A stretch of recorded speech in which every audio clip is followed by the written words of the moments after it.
The European Volunteer Centre, CEV for its acronym in French, has chosen Tallinn, Estonia, to celebrate its symposium, The Future of Volunteering, Concepts, Trends and Visions, from the 4th to the 6th of May. The capital of Estonia is the European Capital of Culture in 2011, which is also the European Year of Volunteering. In this context, the EYV 2011 tour has traveled throughout the European capitals, featuring volunteers and volunteering projects from all over Europe.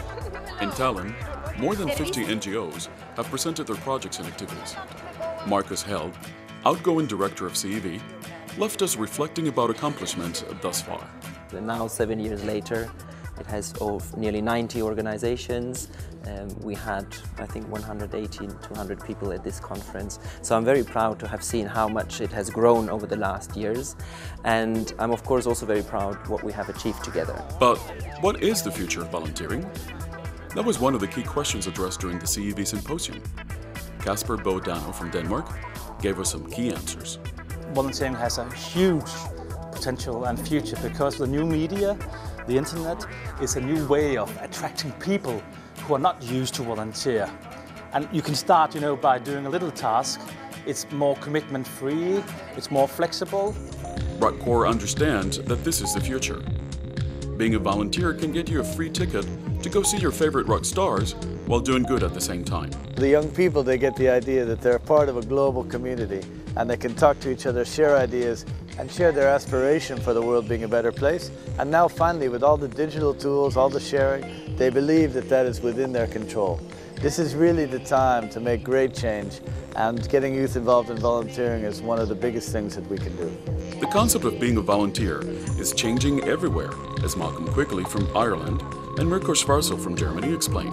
Younger people are now more about, they're more social in their way of thinking. Less so in the past, it was very much about, okay, how do I get a job? Because Ireland was a poor country and the main thing was to get a job. But now young people are thinking, well, okay, before I get a job, maybe I should do something in my community. We have a volunteering prize, a national prize that's awarded to special volunteering projects, initiatives.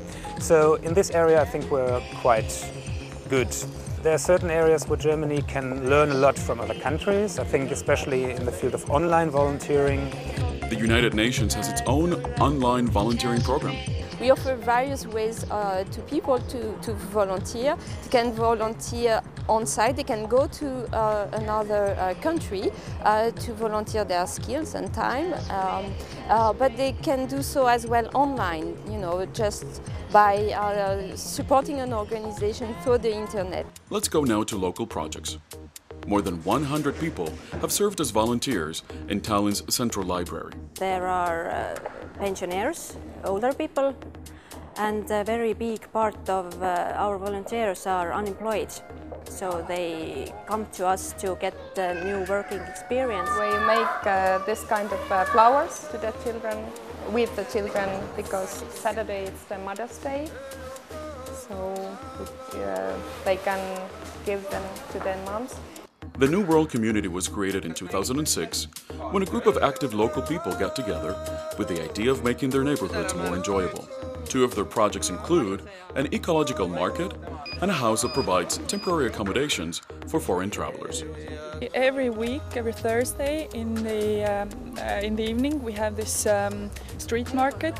This is all local products from local farmers. Lots of foreign people come here too. Some of them stay here for a while, for a week or two, or a few of them only for a few days, but some stay for longer. Along those crucial local initiatives and projects, decision makers have a key role to play in order to further advance and promote the volunteering sector. The main challenge in Estonia today is that many people, they do voluntary work or at least participate in some actions, voluntary actions, but they don't identify themselves as volunteers really.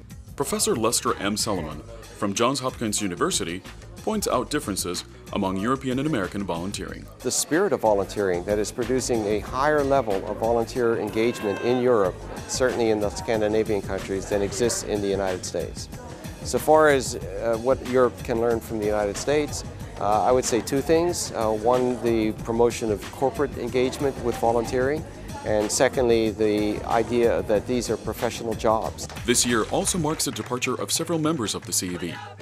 The team will now be working with a new director, Martin Packer. The future of volunteering in Europe is now in his hands and that of the capable CEV team. That we have now, of course, opportunity within the European year that we have more promotional and media attention. But the fact is, or the question will be, if this remains or will result also after 2011. It remains a challenge. 2011 is of course a very exciting year for CEV and for volunteering in general, and the most important bit for CEV and for volunteering is to continue the goals and the momentum that has been gained in this enormous success that we've had this year. From Tallinn, young Estonians leave us a message to change the world.